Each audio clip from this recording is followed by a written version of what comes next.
All right, everybody. Welcome back to the Mythras Rules series. Oh gosh. Bubby, you could be the 69th subscriber. Why would you deny us such what's the word? Magnanimous decision? You should do it. Anyway, sorry.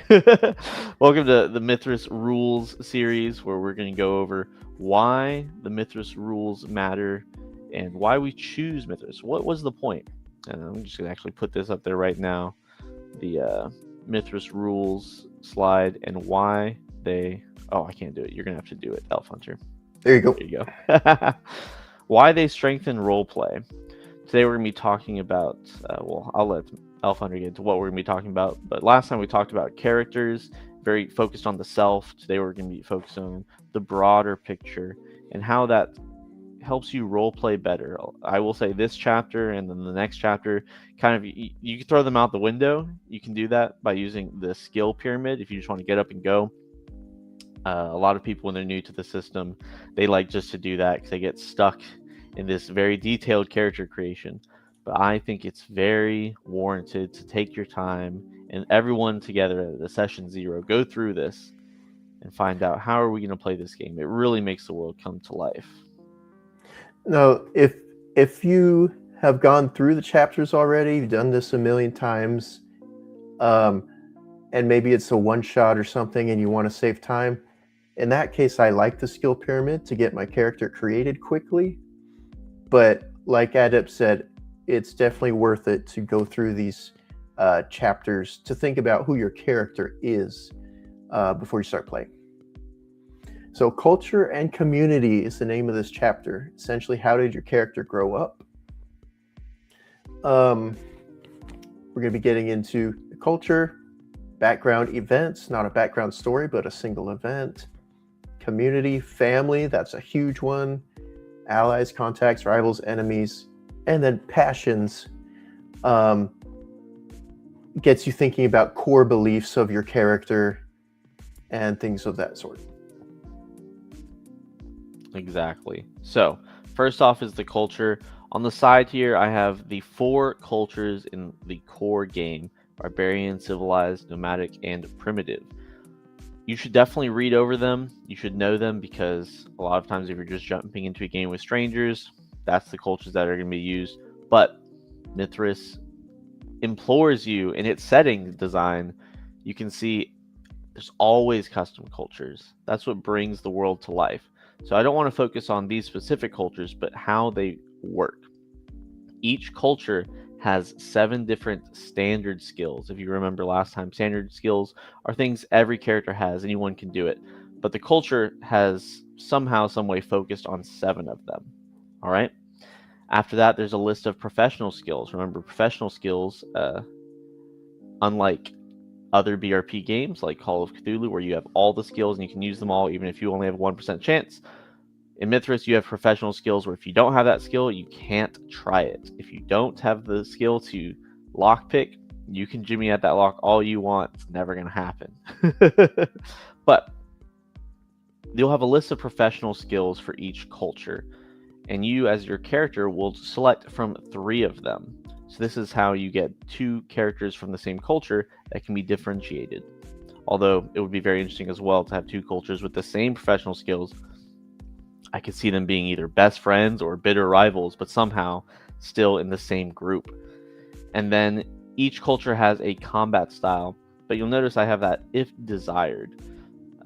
You don't have to include a combat style, but I definitely would recommend it.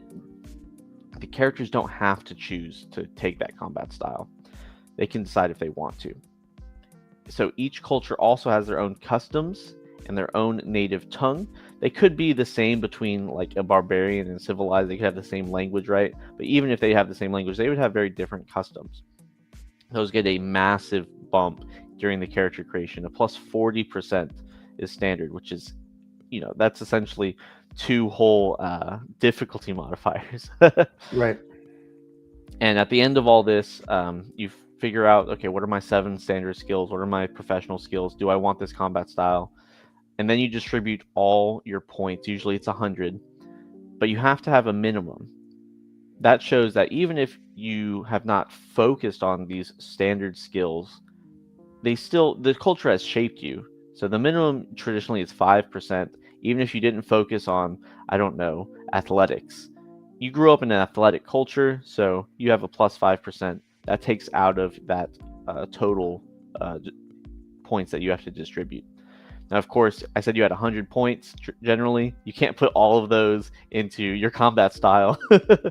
Traditionally, there's a maximum, usually 15%, and that's unless you're older, you may get more. But like I said, you should be doing all this in a session 0 as a whole table, figuring out how are these cultures working. Maybe the game master has brought some to show off, to give people ideas, but it's really a table culture, pardon the pun. You want to work together, especially if you're going to be doing a long campaign. Quick note on combat style. If you don't choose it during the culture section, when you get to the career section, there's another option to choose a professional combat style. Yes. And we'll get to that. But you could have one or the other, or both, or neither. Exactly. Oh, and I forgot to say, I meant to say it at the beginning, anyone in chat that's sending a message, we'll get to the chat at the very end. We want to try and get through this slideshow explaining everything. That way it's easier for people to share and get through without seeing all the nonsense. I love nonsense in the chat. Background events. So like I said in the intro, it's not a backstory necessarily, but a single event. What is it? A notable thing that happened in your character's life before beginning their career as an adventurer, or whatever an adventurer would mean in your setting, you know. And in the book, it's got this huge table for you to roll on. You can roll on it. That's fun. I enjoy that. You just pick one or make your own. But I find during rolling, it brings ideas to my character that I would have never thought of on my own. So that I find that really enjoyable. Here's a few examples on the side. As a child, you witness a ritual or ceremony that affected your psyche. A fortune teller said you would encounter a great sorrow, a great victory, and a great reversal. Your family follows a religion unaccepted by the rest of the community. And these are shortened versions of the examples in the book. But they're very good background events. Exactly. They get you thinking about what happened before you got here, before the game started, without taking up, this is the novel of my character. Please, no novels. I would say that rolling on the table is definitely the best way to do it. The book says you can pick if you want. Don't be lame. The randomness adds to it. Of course, if you roll something and it doesn't make any sense in the setting, of course, just throw that out. But you should be flexible. You never know. Something that seems like it doesn't fit at first, if you just massage it a little bit, give it some room to breathe, it can really fit. For example, if you have something that it seems like it's magical, but you're in a low or no magic setting, that in itself is like, okay, this seemed like it was a magical thing, but it can't be magical. How did it happen? Right? So I think that's excellent for role play. If you're in your session 0, don't figure out what happened in the session 0. Don't brainstorm what happened. Just let the campaign go. You'll figure it out as you play. That sounds so fun. All right, community.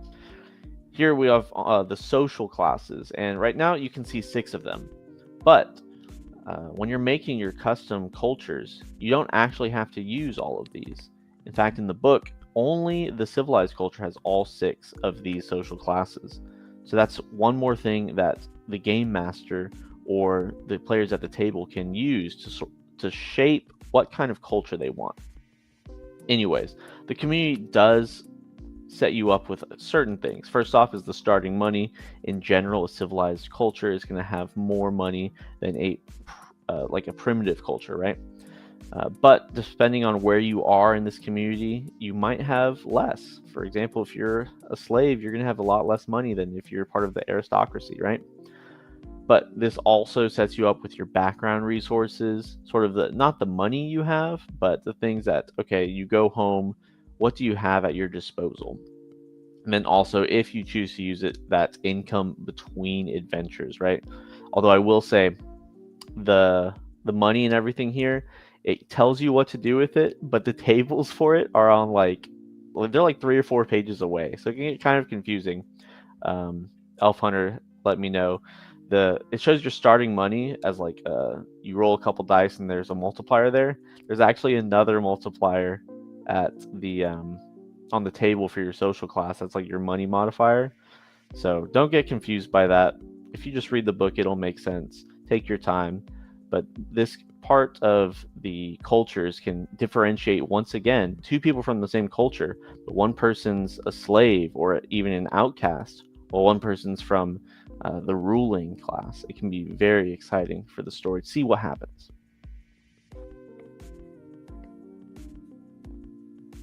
Sorry, excuse me. Did you have anything you wanted to add there, Elf Hunter? Not too bad. Just think the book gives some examples of what background resources could be: animals, tools, clothing, methods of travel. It's all in there. Exactly. Good stuff. Family. Family is huge. For me especially, I think for anyone, but I've played characters that because he had a family, it changed everything about his outlook on the world. On like every choice he made was different because he was thinking about how to protect his family. And then when he lost his family, that changed everything as well. But it gives you some things in the book to roll on for parents, siblings, extended family. You can roll for all of those. Family reputation is a big one. Maybe if you're there, something happened that brought shame to your family name, that's going to be a big deal to you. You're either going to be hiding away or trying to bring glory back to that family name. Or even distancing Marriage, yourself children. from them. Yeah. Marriage, children.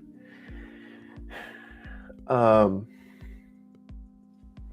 you have something you want to say about the details? Yes. So once again, like we were talking about with the background events, with the families, it does no good for you to stop and say, okay, well, I rolled for 6 siblings and 13 cousins, and both my grandparents are alive on my mom's side, and write out all the details for all those relationships. It doesn't make sense to do that, because even if you write it down, you're not going to remember all of it, and you're going to find, oh, well, this actually doesn't make sense because these things clash. They can't both be true. And it takes a lot away from the game. All these things could be happening during the game. The book itself tells you, if you have a big family, don't put in all the details. All right, if you have one brother and that's all you have, maybe, okay, you can decide at the beginning of the game, oh, I love my brother, or I hate my brother, like, oh, my brother is my ultimate rival, right? But if you have a large family, don't fill in those details. Let the game master decide, maybe, oh, let me bring this character's family in here because we know their family is there, but the details haven't been filled in. Or even you as a player, feel free to call upon your family as sort of a point of contact. For example, let's say you're trying to breach a castle. Say, well, my cousin is a stonemason. He might be able to help us learn how to break through this wall, or even maybe he worked on that wall. Maybe he is privy to some unknown details, right? And that's a way that the player can push the campaign forward and enrich the campaign setting, all because of how you generated your character. And you left the space for that to happen during the game, and you didn't just set all the things, all the dominoes up at the beginning, right? You don't want to take the mystery out of it. Yeah. Anyways, Along with your family, they can generate this. Your character can also generate these as well. But the allies, the contacts, the rivals, the enemies, this is like a soap opera. Hmm. Perfect in a good way, right? Yeah. You have these allies. These are more written out, but not all the way, right? You know that an ally is good for you, right? You know a contact is generally going to have some sort of position, some sort of status. You know a rival is going to be someone who's trying to compete with you. You know an enemy is against you, but you don't know everything about them.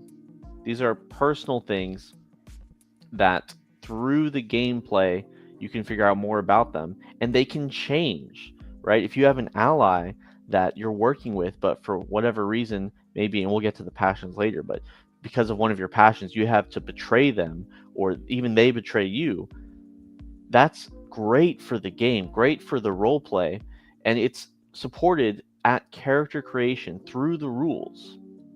You're Hmm. not having to and you totally could do this in another system. You can make all these things up, right? But this gives you a structure to really figure out, hey, I'm going to set this up at the beginning. The rules help me do that. Everyone's organized. And what could be really interesting is, say, one character's family is allies with this person, but this other character's family, that's their greatest enemy, right? Hmm. Very, very interesting things that can happen there with the allies, the contacts, rivals, and enemies. I love what you said about you can do this in any game, any system. It's true, but it is nice that it's structured for you in the book. You can go through this every time you create a character. It also mentions personal connections between the player characters, and it recommends that you talk to at least one other player, and so you can talk about how do we know each other? What's the relationship there? We would take that even further. Say during session 0, all of you are talking about how your characters know each other, and exploring the relationships between characters. Exactly. Passions. So passions are measured like a skill, 0 to 100. They represent loyalties, allegiances, strongly held beliefs or ideals, or emotions felt towards someone or something. And we'll get into the mechanics of how exactly they work later, but essentially it helps your role play in that it forms your, like I said, beliefs and ideals. And if your character tries to do something that's against one of their core beliefs, it's going to be harder for them to actually do that because they'll have to roll against their passion. And that passion another use for passions is to augment skills. Um, if Yeah, a and we'll get passion, into all this. yeah, it One could thing, increase your skill essentially. right. And one thing as well is this is once again something that the game master and the table can use when they're creating the cultures. These passions, each culture has some suggested passions, like, loyalty to the king, right? That's one that's suggested. You can set these up as the cultures, like, hey, these are generally the passions that people in this culture have. For example, if you're making, uh, you know, a culture for the USA, value freedom is definitely going to be a cultural passion, right? Whereas maybe a different, or maybe even more specific, value individual freedom. Whereas a different culture somewhere else would maybe have value the community, right? So that's one other like little knob that you can use the mechanics to create how. Sorry, I just saw Conway's comment. One other thing you can use when you're creating these cultures. Over here, we have these person, organization, race, species, place, object, substance, concept, or ideal. All of these things, guys, you can have these passions. The passion is very flexible. You can even use it. We were talking about marriage and kids earlier with the families. You can have your marriage passion. Maybe your passion is very high for your marriage, and you have a very strong marriage, or even you want to have the strong marriage, but your spouse has a very low marriage passion, right? That could be some conflict there, right? And passions can be positive or negative. So we were talking about positive earlier, talking about value individual freedom, but it could be something else like hate. Oh, I don't know. Maybe I'm just gonna say something silly. I don't want anyone to think I hate this thing. Hate peanut butter. Maybe you're playing a silly game where that's your passion. I don't know, but the basic premise is just you have a verb and then you have the object of the passion, like it says right there. Verb: hate, love, espouse, believe, right? And then infinite objects, right? Even other characters in the game. It's usually a verb, but it can also be loyal to something. Is that not a verb? Be loyal to, I guess. Be loyal to. There you go. There you go. Yeah. And I guess to kind of sum it up, I'm going to go back to this over here. Here we are. All these things you can actually use as a game master, as a player at the table before the game even starts to really set the tone of not only your character, but the community they are in, that they grew up in, that you may be playing in. Mm-hmm. And you can mess with all these mechanically to really set that tone, to really let people know, hey, this is how things are going to work. The cultures, I mean, you can use the 4 basic cultures, but I highly recommend if you're setting up to play a longer campaign, or even something that you want to be a longer campaign, you're not quite so sure, to set up these custom cultures, to set up their communities, to set up the passions those cultures have, right? And then even setting up how many social classes does this culture have. Maybe you only have one. Maybe this is a utopian culture that everyone is completely equal, but maybe some are more equal than others. Mm-hmm. Anyways, so that's why I love these rules. They enhance the roleplay before the game even starts. They give you so many, I guess other people might describe it as adventure hooks. So much to chew on in session 0. There's no way you can read through these character creation chapters and just not have ideas in session 0 for you guys to talk about together. So yeah, all right. I think that about covers it. I agree. Well, if you're here at the VOD, bye. Thanks if for you're watching. Here now for the live, we can go through the comments now. Bubby, do it. He's probably gone already. I don't think he's interested in my channel at all, but he could be the 69th subscriber. Itera. And then the 2 strongest Mythras apologizers. Apologists. Sorry, sir. Apologists. I know that you don't speak English. Adept even dressed to the occasion to defend Mythras. And of course, I didn't wear the red tie. Should have wore the red tie next time. Yes. We'll convert you yet, Conway. Don't worry. You'll realize just how amazing it is. Mm-hmm. Or he'll just go back to Dark Heresy. Possibly. Right. Even if you don't play Mythras, it'd be cool to just go through the first 3 chapters to flesh out your own character. Oh yeah, even if I was playing like a D&D game, I would definitely use the families and the cultures to really flesh things out, right? For sure. I really like the families, but it's not so. How do I say it? Like you were talking about RuneQuest earlier, about how you go through like something like 6 generations. That's a bit much. I think it's like, guys, it doesn't matter that much. No, to be fair, I don't know if you're statting out like every familial ancestor, but that is what I've heard. You go back generations until you finally get where you are. Oh, okay. And that does seem like a bit much, but it's kind of cool. It's cool. Mm-hmm. Andy played a Cold War game using Mythras, and cultures played a big role. Oh, yeah.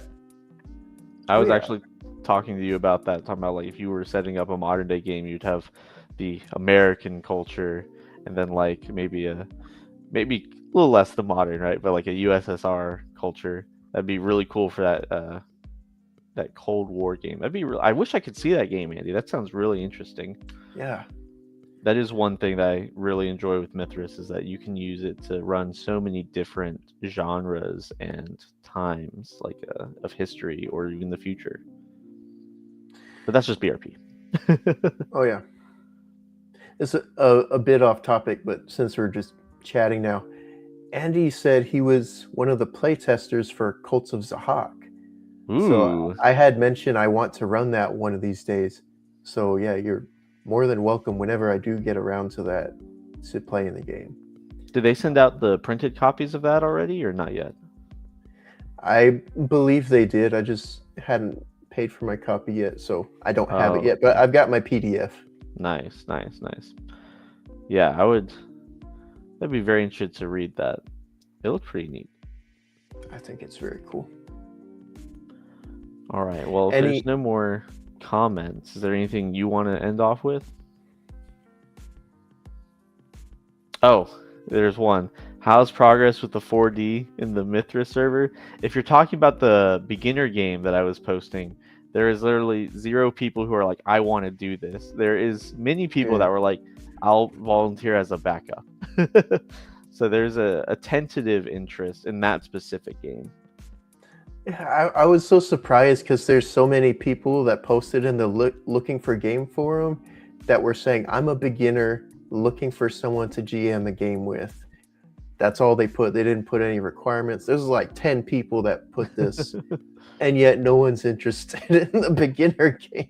I think it's the time slot, honestly. It's tough to find someone who will run at the optimal time, especially when it's a global server, right? Would you say it's a lot of Americans and Europeans in that server? I'm just guessing. I mean, of course, there's lots of Americans. It's a Discord server, right? And then I would say it's kind of a joke that I guess the Norwegian area has lots of the Scandinavian countries have lots of Mythras players. I don't know why. That's just I think it's because of oh, the name's escaping me right now. I can't remember his name. I'm gonna look it up real quick. What's his name? Is that H Coco? Hakoko. Hakoko. Yeah, I think it's because of him. They yearn to reestablish the Roman Empire. They yearn. Who does not yearn for? Who among us does not yearn for Rome? Oh man, I don't know about that. But I mean, the ideal. The ideal. I love air conditioning. I don't want to go anywhere without air conditioning.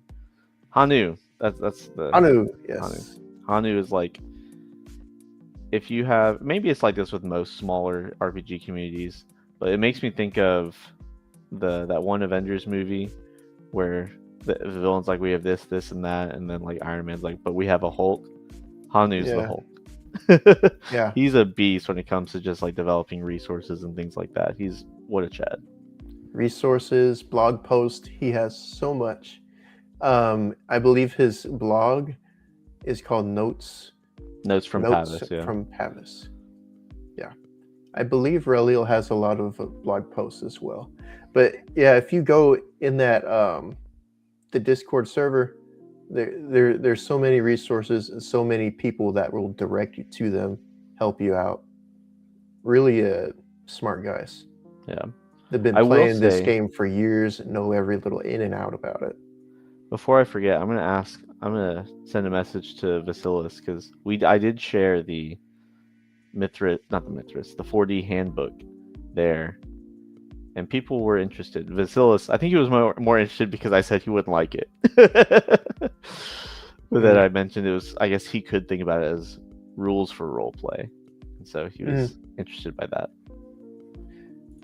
Yeah, going back to this, I'd say every once in a while, like, I don't want to take over the Mythras server and like start preaching 4D, but every once in a while you get someone interested in it. And you know, it's the typical thing of like,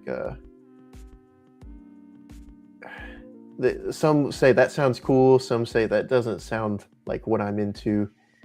I guess every once in a while you get someone that asks a bit more questions. you know. Yeah, and there's a couple people that are in both servers. Yeah. Reverse psychology, man. I'm just hearing that like in your voice. I hear it now too. Yeah.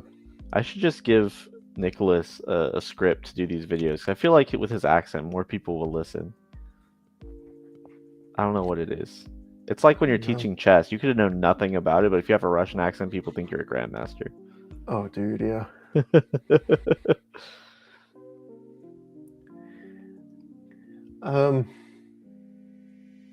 Any more questions or things? It's so no, it's your superpower. See, look, you're something called bilingual. I'm something called American. I only speak one language. We're stupid.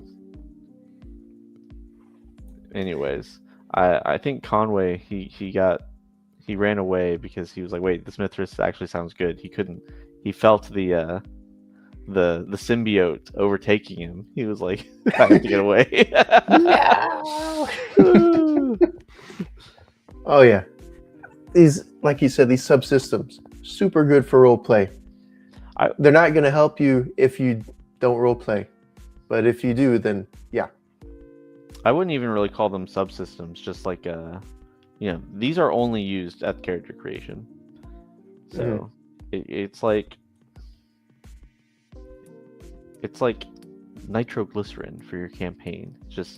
It's a powder keg. Yeah. There's no way for it not to be exciting if you actually in earnest go through all of these steps. The role play is gonna be sick. Yeah, when you first told me about Mythras and I saw 3 chapters for character creation, I was like, oh God, why? Now I'm like, oh, there's so much good stuff. Nicholas, this is the best part of the book. You need to join the beginner game. That way we can ambush them with role players, and then you can learn the system.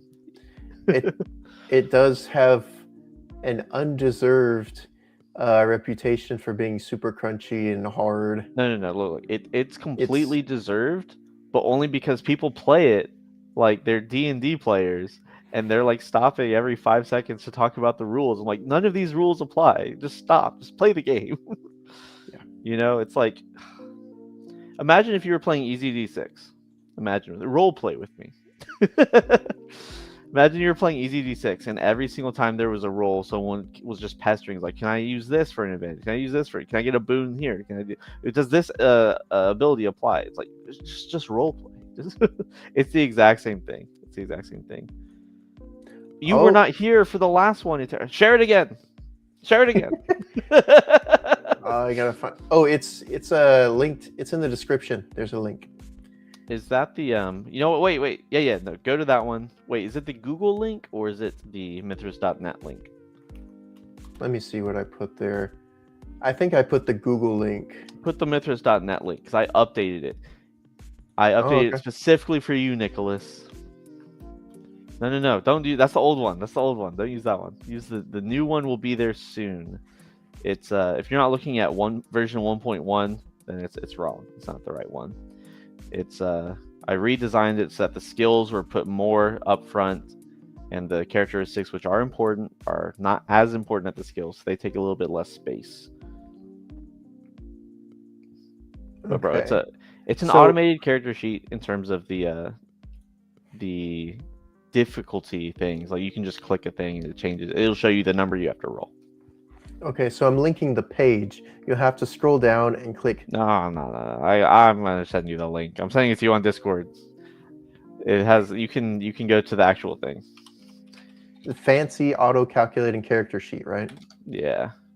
You just go resources for Mythras, and I'm gonna get it to you. Don't worry. Character sheets, fancy. All right, I'm sending to you this in Discord. There we go.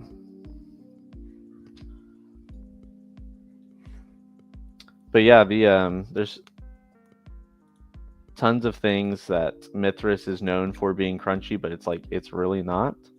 The crunchiest thing there is the combat, and that's only if you're sitting there weighing all your options the whole time. If you're just role playing, it's like what's my camera doing? Come on. It's okay. I thought I was too ugly for the camera for a second. It's not my time yet. But the way you can roleplay it, roleplay solves everything.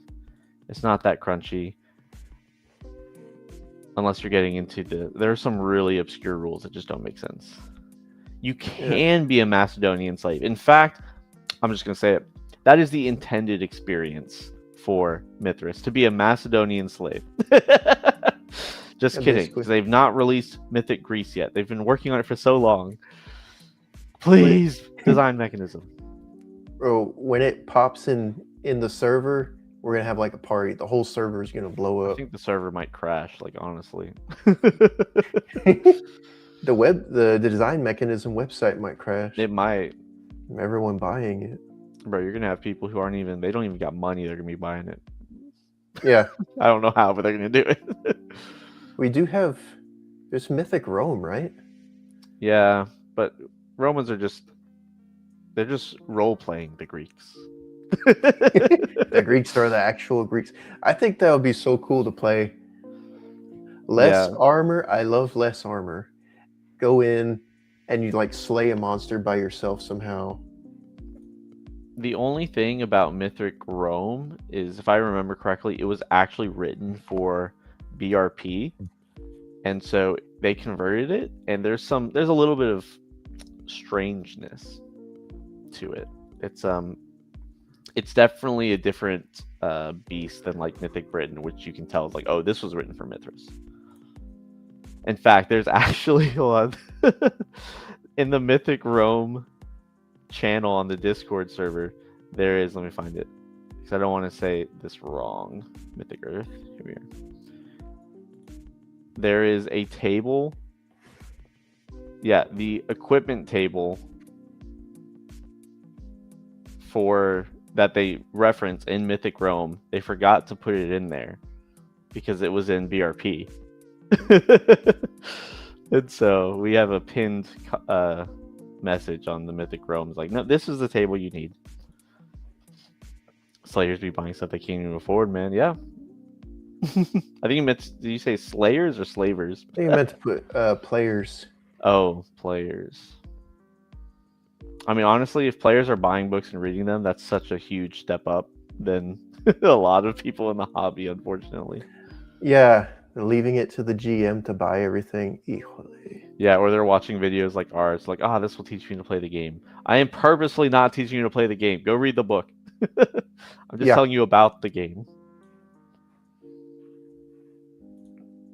Okay, I updated all our videos in the series to have the link to the calculating sheet, character sheet. Excellent. All right. Well, maybe we'll get you in on that game or something. We'll see. It's not till March at the earliest, but I do know that me, Elf Hunter, and Bacon had expressed interest in a Mythic Britain game. So maybe we can get you interested, Nicholas, and you'll like the beginner game, and then you'll join the Mythic Britain game. That would be very interesting. You shall see. Yeah, I'm down to play. I hope people are, I'm down to play with anyone that's interested. I don't know about anyone. I'm kidding. As a bog dweller, dude, get all the mud on you. Oh, yes. I want a slimy Nicholas role-playing. All the mud, all the slop. It's all the slop. He's well, he lives in dweller. He's an Amazon dweller, so same thing for him. So much mud. You get the mud like in the shape of the tattoos. That'd be so sick. Right. The runes. Mythic Britain sounds so cool. Can be so good. Like a mythical hero, but is grounded, is down to earth. The magic is maybe more real, so maybe superstition. Not. Yeah. I know Phil really likes the idea of magic maybe real, maybe not. But he never played Mythras in a million years. He would never, dude. If we got Phil to play Mythras, oh my god. Dude, imagine a game with Phil, Space Roadie, and Conway. Oh my gosh. If 95% of the time, you roll your D100 and you know if it's success or failure. Be fine with that. But then when combat comes up, they just be like, "What is this, man?" They just hate the action points. Action points are so good, dude. Yeah, and the action points were not hard at all. I thought they were gonna be a lot more difficult, but even online, you just throw a red chip on the table when you have no more action points and you're good. Yeah, very easy. The Roman Emperor's quotes on 8. I want to see these quotes. Oh yeah, they're just like, I was gonna say raw dogging them. That's not the right. Oh gosh. Oh that's not correct. They're just making up things about. They're like, these guys smelly. Their gods are stupid.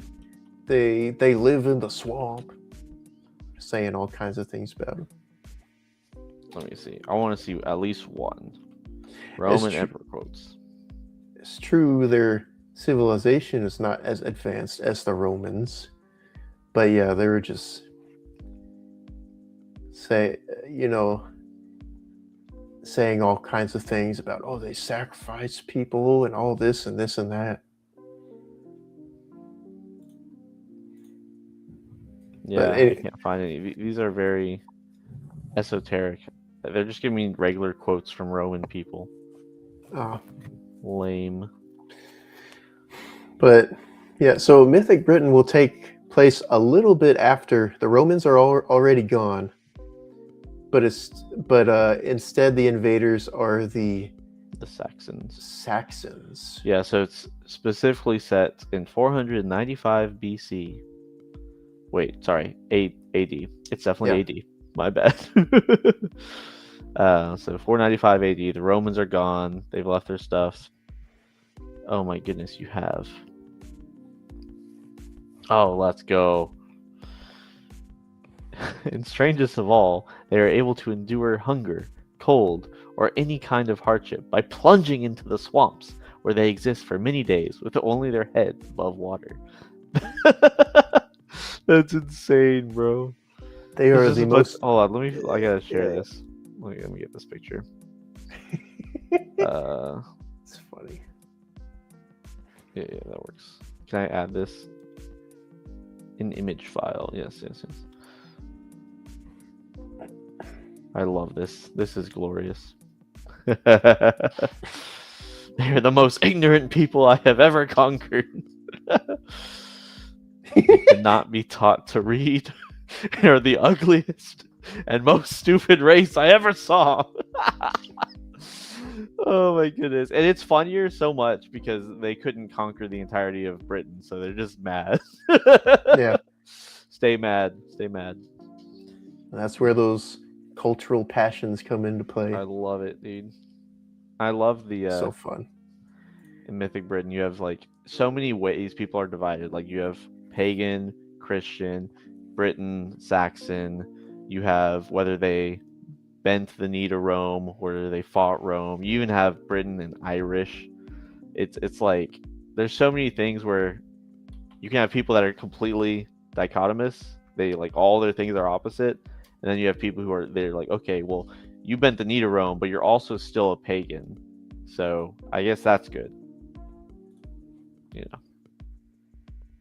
Yeah. Talk like the Brexit geezer meme. Oh my gosh. You know what? I know Crispy doesn't like voices, but I would allow that voice. That'd be so funny, dude. Wait, which voice? Well, I don't know if we can pull that up. We can pull this up. Oh my gosh. Hold on, I need to put my hair up so we can get the... Itera says that's his live action dream casting. Oh. We love it. Oh, this could be our next thumbnail. Dude. The Brexit geezer. That'd be pretty. That's glorious. I need to change that. Hold on. I'm gonna put that as my profile picture. Put that guy there.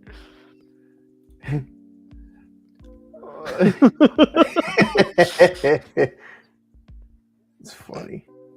Oh, that reminds me. Apparently the Super Bowl's happening today. I thought that was tomorrow. 45 minutes. Oh,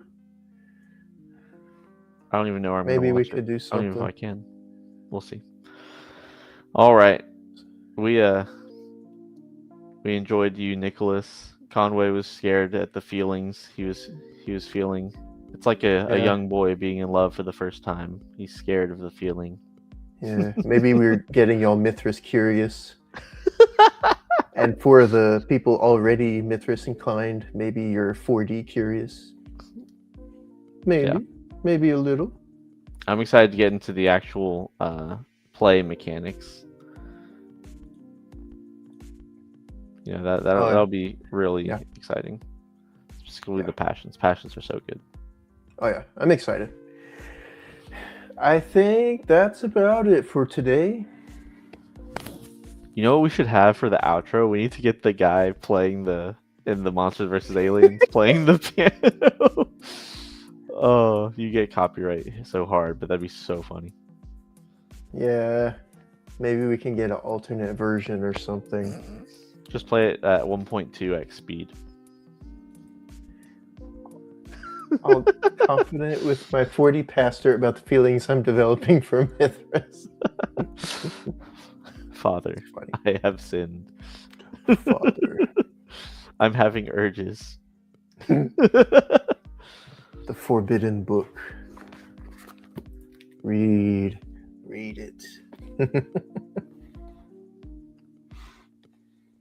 All right, well, I'll talk to you all later.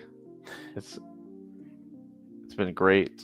We still have one more character creation chapter. After that, we'll get into actual gameplay. Careers. Yep. Looking forward to it. Thank you guys for watching. Thanks for, commenting, acting up in chat. As always, appreciated. Y'all have a good day. Watch the Super Bowl, I guess. Bye. Thanks for watching.